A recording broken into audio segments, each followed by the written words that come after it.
ማንኛውም የፍቅር ግንኙነት 5 ስቴጆች አሉ። የሚያሳዝነው ግን ብዙ ሰው ሁለተኛው ላይ ይለያያል። ስቴጅ 1 የመሳብ ወይንም አትራክሽን ስቴጅ የሚባለው የቢራቢሮ አይነት ነው። በጣም ጉጉት አለ፣ መነሳሳት አለ፣ ማብቂያ የሌለው የስልክ ጥሪዎች አለ፣ ሁሉም ነገር ፐርፌክት የሚመስል ነገር ግን ምኑም አልተነካም። ስቴጅ 2 የግጭት ወይንም ኮንፍሊክት ስቴጅ የሚባለው አለመግባባቶች መምጣት ይጀምራሉ። አንዱ የአንዱን ስህተት ማየት ይጀምራል። ከኢጎ በሚመነጭ ጸብ ይጀምራል።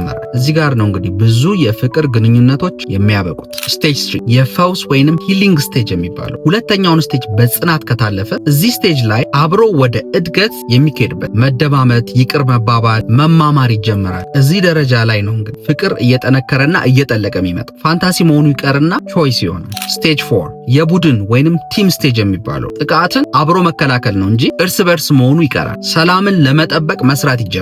ውሳኔዎች በጋራ ይወሰናሉ። መከባበር መሰረት መሆን ይጀምራል። ስቴጅ 5 የሚተላለፍ ቁም ነገር ወይንም ሌጋሲ የሚባለው ስቴጅ ከፍቅር በላይ የሆነ ጠንካራ ነገር ይገናል። ራዕይ፣ ተልዕኮ ያለው ህይወት ይጀምራል። መጪውን ጊዜ በስሜታዊነት መመልከት ይቆማል። ይህ ነው እንግዲህ ከዚህ ሁሉ ስቴጅ በኋላ ፍቅር ተብሎ የሚጠራው። ብዙ የፍቅር ግንኙነቶች ስቴጅ 2 ላይ ያበቃሉ። ምክንያቱ ደግሞ ግጭት እንደ ውድቀት ስለሚወሰድ፣ ነገር ግን ግጭት ወደ ጠለቀ ነገር የሚያስገባ በር ነው። ፍቅር ግጭትን ለማስቆም የሚደረግ ተጋድሎ አይደለም። የሚመጡትን ሁኔታዎች እንዳመጣጣቸው ዲል የሚደረግበት ተቋም። ይህንን ሁሉ አልፈ ከመጣ ኮንግራቹሌሽንስ፣ ከፍቅር በላይ የሆነ ነገር እየገነባህ ነው።